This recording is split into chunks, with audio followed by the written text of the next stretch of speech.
The first thing I did was buy some canvases. These are just the cheap kind that you can get at a big box store. There's 2 in a pack. While I was at the big box store, I also bought a set of these letters. They're vinyl and they're repositionable. I got them in the section where kids make poster projects for school, sort of like science fairs. I bet most of you already have this kind of craft paint. I did add some metallic craft paint just to give it a little extra oomph. The only other thing I needed was Mod Podge. I chose to use matte, and I also needed an old book. I had quite a few of these old Reader's Digest condensed books sitting around the house. Yes, I tore up pages of the book. I think the torn edges look really neat. I started by putting a little Mod Podge on the canvas.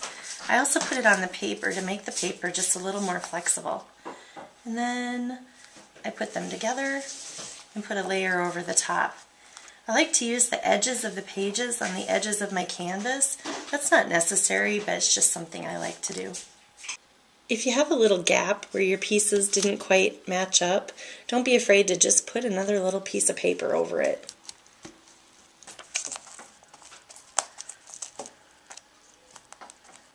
Once you're done covering the board, just let it dry. It takes a lot of patience. Is it dry yet? Is it dry now? Is it dry? Is it dry? It's still not dry? It's got to be dry now. Seriously? Yes, it's finally dry. Now I'm going to start putting my phrase on the canvas. Really, this was the hardest part for me. I had trouble deciding what to put on here. The nice part about these letters is if you get them a little bit crooked, they're repositionable, so you can make them straighter. Do you like this one?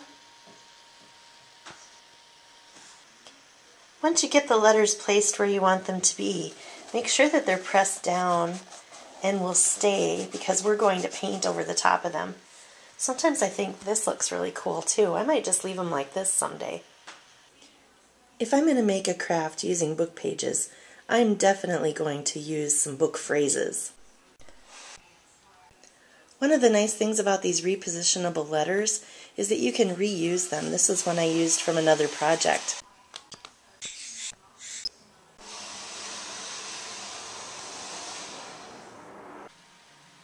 So I'm all ready to get started painting, and I realize I don't have a paper plate or a palette or anything like that to put my paint on. Just when I think I have more craft supplies than Justin Bieber has fans, teenage fans, I realized, well, maybe I could use some tin foil. So I made this great little tin foil bed to put my paint on.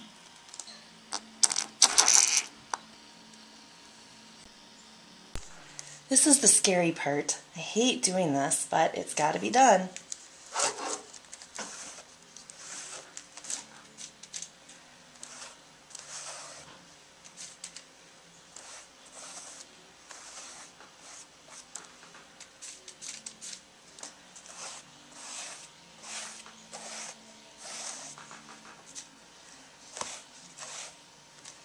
Uh-oh, my pea moved a little bit.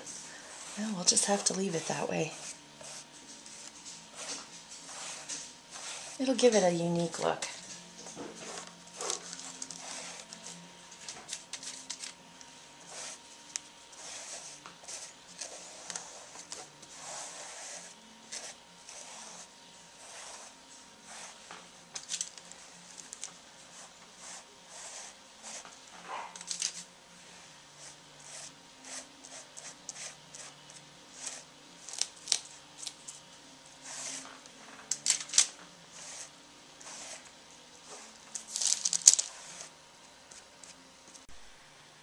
It's hard to see what's under there right now, but we're going to make the magic begin.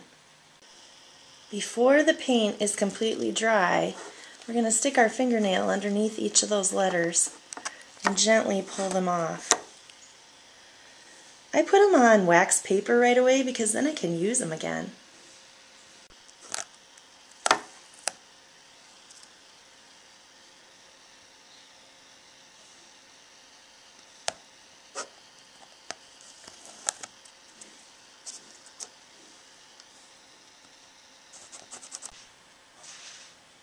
I I didn't really plan for that P to be crooked, but let's pretend like I did, because maybe the P's falling asleep. It is about my favorite thing, to fall asleep reading. I touched up the edges just to make them a little more even. And then finally, I took them outside in a well-ventilated area, and I sprayed them with a quick coat of just acrylic matte spray paint. I'm using the Krylon matte finish. Here are my finished products. I'm pretty excited about them. Just when I doubt myself sometimes about how things are going to turn out, I set them all up at the end on the floor, and I think, oh, these look okay. I like them. Good job.